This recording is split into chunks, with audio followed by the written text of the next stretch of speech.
Hello and welcome to this special feature on Waves Film Bazaar with Creative First. Our guest today is Indian filmmaker K. Rajesh. Rajesh, welcome to this discussion. Thank you. Thank you so much. What first drew you to working across both fiction and documentary cinema? Okay. I studied filmmaking from the Film and Television Institute of India, Pune, where we are exposed to both fiction and non-fiction films. So, in fact, my serious watching of films actually started at the institute. And I joined the Film Institute at a very late stage. I mean, in the sense like I've been working in a government office for almost 10 years. Then I decided that I have to take a break. Then I joined the Film Institute. So I was very eager to watch films. And this was an era where you won't get the classic films so easily. Like, it was the era of DVDs and not even Blu-ray, I think. So, Film Institute screens films on celluloid, and that also at the Film Archive screening, which was an amazing experience. So, I got fascinated with non-fiction films than fiction films actually at a very early age of my career. And I was always fascinated with human-centric stories. So, documentary is what I really like. What Yeah. inspired your debut feature, Chor Chor Super Chor? In fact, it also actually came from a research on a documentary which I really wanted to make because I used to live in Bombay that time, and pickpocketing was a regular affair. Like, so one day, one of my friends came with a torn jeans pocket, and he said he was, rather than alarmed by the loss of things, he was fascinated by the act of it. How could he do it? I mean, I did not know. And there was just this precise cut, with I don't know, whatever sharp implements they use. So it just, I got fascinated and, intrigued. And I just wanted to find out who are these people who are so talented, to make. Then, in fact, I happened to meet somebody who actually used to pickpocket in trains. So he said there is a You knew very someone. yes, who was not actually not doing it at that moment, but he used to. So he Okay. said there is a recruitment process, there is a training process. So then I got fascinated by this world. So he said, in fact, for the for cutting your pocket, they used to train with you. In Kerala, we call it vellari. There's a Right. Yes. so you will cover that with a green leaf, and you have to cut the leaf without making a mark on that pumpkin, kind of a Wow. thing. So that much precision you have to have. This actually led to a fiction story, and I thought, yeah, actually the genesis was actually these incidents. Yeah. So, based on your experience, since there are going to be a lot of people at Film Bazaar and also those aspiring to be filmmakers and those who are studying in film school, what Yeah. would you say this is? Should they be observant? This is a slice of life moment. What's your Yeah. advice? I mean, I'm sure this comes naturally to you, but, probably if you had to convert that into advice. Uh, I think the stories are around us. Everybody carries not even one story, so many stories, right? So I used to wonder when you go out, every individual has a unique story, a unique life. So the thing is like, how do you break into that and you access that?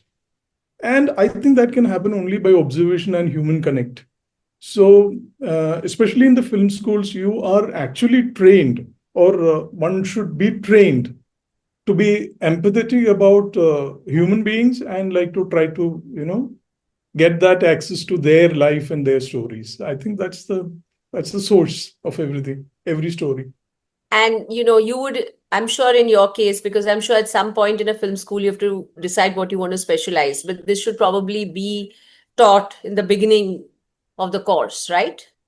Correct. It happens in the first year before you Right. make the choice of specialization.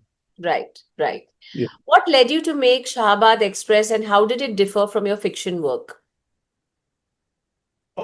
I wouldn't say, I mean, yes, like I told you earlier, I mean, I was always fascinated by real stories. And in fact, my source was actually all the time newspapers and print media. So many years back, this is, I think it was 2010 or 11, maybe. I happened to read a news about this hockey playing girl who's from this village called Shabad. So I mean, I started pursuing it. Then I realized that at that particular year, there were 7 or 8 girls in the women's hockey team from that particular village. Wow. Fascinating subject. I took a train and went to Delhi. From there to Shabad, which is coming in it's called the Yes, GT Road, I think. Yeah. yes, yes. Then and on a winter December, and Shabad is like Haryana border. I mean, it's very cold. And from Kerala, I'm not used to winters of that kind. So then I reached this place which actually produces maximum number of women hockey players. In that village, hockey is the thing. Uh, I was not following their career now, but at least most of the year, if you look at 60-70% of the players are from that village. And this has changed the economics of that village because Wow. you get into, because, yeah, the most important factor was the coach who actually fate of the villages, actually. Because when I interviewed him, he said, it is the poverty and the hardship the villagers were facing actually led me to think that I need to do something to change their life. And he said, instead of training the boys, it is better to train the girls so that they will look after the family and, like, in turn change the. Fascinating. Yeah, I mean, he's a visionary that way. So he started training young kids from the age of 10. And in 10 years' time, they are in the Indian team and they will be employed with railways and banks and all that. Wow. And yeah, yeah. Amazing. So, Yeah, for participants that are presenting projects at Waves Film Bazaar, what yeah. should they be really focusing on? Okay. See, I think as a filmmaker, what do you have? I think I have my story, I have my idea. And if I'm really passionate about that, and if I'm able to present it well, I think the takers will be there. And it is a good opportunity that because there are people coming together to make the film. Like in an industry, it is difficult to identify producers, or, like, the accessibility is very limited. But here, both these creators and the producers are coming together. So I think uh, so it's a wonderful. You get access to them. Outside, it is very difficult in an industry. How do you find a producer? You're always misled by something or the other. You're spending time to find the right people. Right, right. Yeah, yeah, For your films, Chor Chor, Super Chor, Shabad Express, which is, a woman-centric film, how did you yeah. manage to find the funding and, like really putting it up on the, on the stage, basically, on the screen? Uh, I was really lucky to have a friend who actually funded both the films. He has nothing to do with filmmaking because he's a builder, he's a hotelier, and I must tell his name, Ved Kataria. I met him many years back when I was a student at the Film Institute, and we struck a chord and we became friends. And he said, "I will make the films," and he's still there. He's one of my producers in the pitch. They always So say that, yes, they always say there's always 6 degrees of separation. But as films, film school students or those going to Waves Film Bazaar, yeah, how do you think they should kind of, present themselves? Because like you rightly said, you just met this person at film school and, obviously you kept in touch and there was a certain amount of networking. How yeah. should they approach this? I think it is very important to reach out, not because we as creators and creative people, uh, most of them are introverts and try to hide. At least like I had that trend in me, and it's always a fight to really go out and communicate and project, or like to even to present what you really have within you. I think it is that training one must, or train yourself to have that capability to communicate and present your projects in a manner. I won't say professionally, passionately. Like when you are narrating the story, the other person should feel for it. And even I think as a filmmaker, because this is also a field where there is so much money involved, you also should know about the finances or like the practicality of it.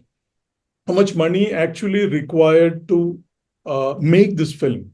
And it is not a bad idea to critically look at your script and uh, maybe make some tweaks or adjustments without much compromise, I'm saying, to make it, I'll say the word viable, because you need money to make this. It's not something which you can make in isolation.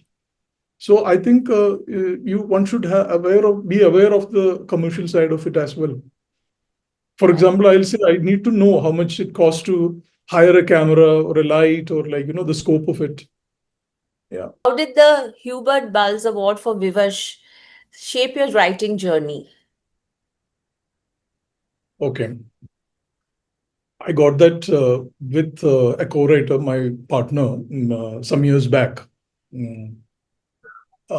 See, the first thing is like it is the first recognition we got as filmmakers. So it was very exciting, and it is a window to the world, cinema and the cinema world. It opened up so many windows just because of that recognition, because it is highly competitive, and their mentoring was very helpful in shaping up that script. Unfortunately, even though we started the production, we couldn't complete it. I mean, it just got shelved during the pre-production stage itself. And I was not this experienced or this. So even my mistakes might have happened in collapsing that project. Yeah. But these kind of And if windows you could are. talk about what you think those errors were, was this a fund of sorts that you won an award and then they said they would, be funding your film, or? No, this is actually Hubert Ball's. I'm sure it is still active. I didn't check now. It is constituted by the International Film Festival of Rotterdam. Right. So they give funds for even script writing and then the production and the post production. There are different stages and different money available to do this. And now so many of my friends, the competition is much more now because there are more people aware of these things. So it's a very substantial amount, and it is very useful because when you are writing a script, it takes a year and there is no financial support available. And if you're working with some project, you are away from the writing. So this actually helped, the financial support during the writing stage really helped to dedicate the time for purely developing that project. That is, I think, the primary thing. And Right. the second thing is the recognition, you get, and it opens up so many windows. People take you seriously because, yeah. You are the founder of the Children's Film Academy. What was your vision for it? This actually happened in 2016, I think. Yeah. Because uh, there are very few children's films in India, actually speaking. India produces about, I don't know the statistics, but at least 700, 800 films minimum. Because my state, where I'm coming from, 250 films a year. I'm sure Tamil also produces equal number of films. So an average anything above 700 films a year how many children's films? Barely any. Uh, I was very fascinated with for children's films which are available from Europe and Canada. And when you look at those films, you really understand the difference between children speaking in the adult voice and children actually speaking in the children's voice. Like, I'm talking Right, of the point of view. And right. so there is a clear distinction between children's made by adults and the actual children's films.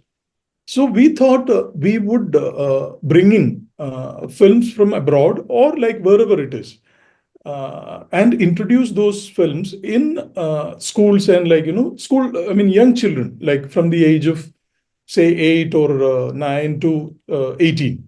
Sure. So that was the reason to actually start this academy.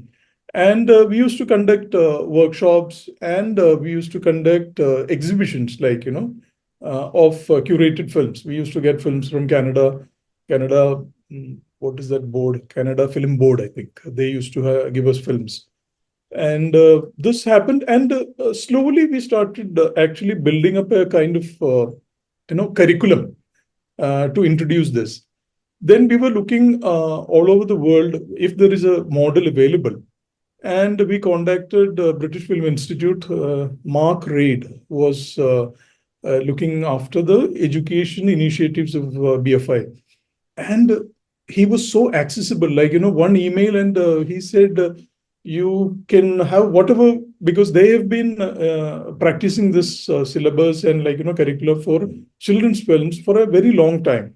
And in Britain and in Europe, many countries have film literacy or these kind of programs from the school stage. So we started associating with BFI, and Mark suggested that you should join this initiative called the CCAJ, which at that point of time was conducted by the Cinematheque Francois, that you need to pronounce that, French Cinematheque. Then we started working with them. That's the journey of this Children's Film Academy. Why did you bring the Cinémathèque Française, Le Cinéma Sans Hors de Jeunesse program to India?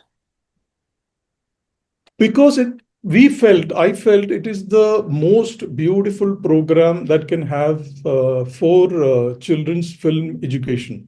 What they do is every year they pick up a theme.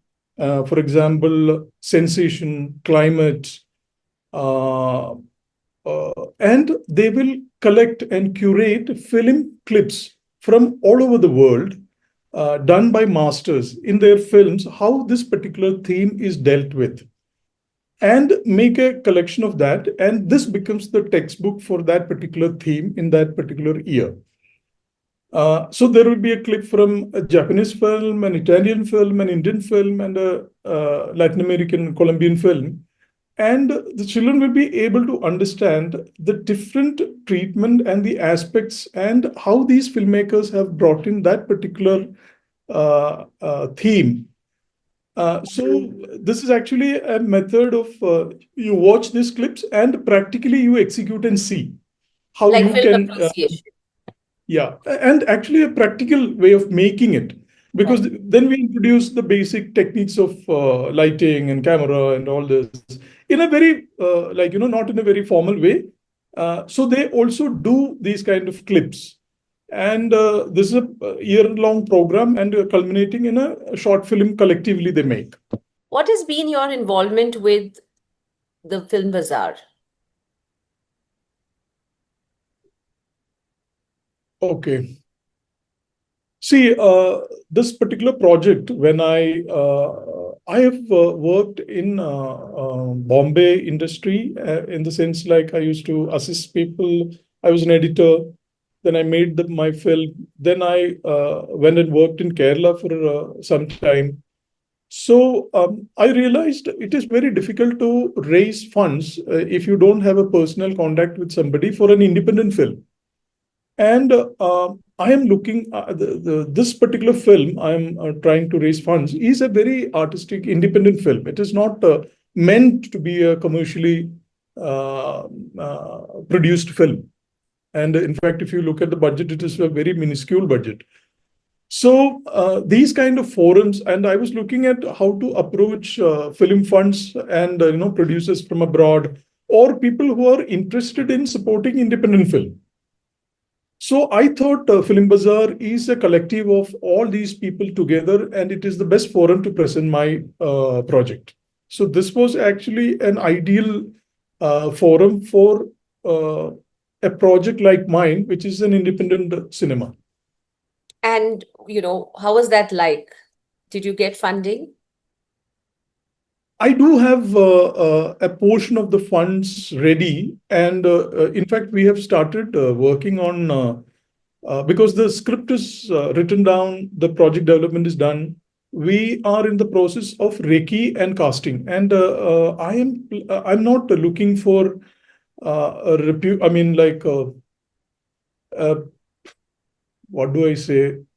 Commercially viable actors. I'm not looking for that. Yes. Mostly, I'm looking for very good actors with theater background or not, like fresh faces. In fact, yeah. So we are conducting auditions, and we are trying to identify people who actually mentally and physically belong to that particular space. Right. What would be your message for those filmmakers presenting at Waves Bazaar, and in terms of preparation, etc., and for those probably participating next year, what should they be doing in the next 1 year? I feel that clarity, like when we are presenting the idea or presenting about the project, like I told you, the clarity in the presentation of your story and the idea. Second, how you are going to execute. I think a producer would like to know that. You are asking for a specific budget, and how is it justified, and what is your plan of action? I think that kind of clarity, I think if one have, then I think things should progress. Thank you, Rajesh, for showing how curiosity can move effortlessly between fiction, documentary, and education. Your journey is a masterclass in staying artistically open. Thank you so much for your words.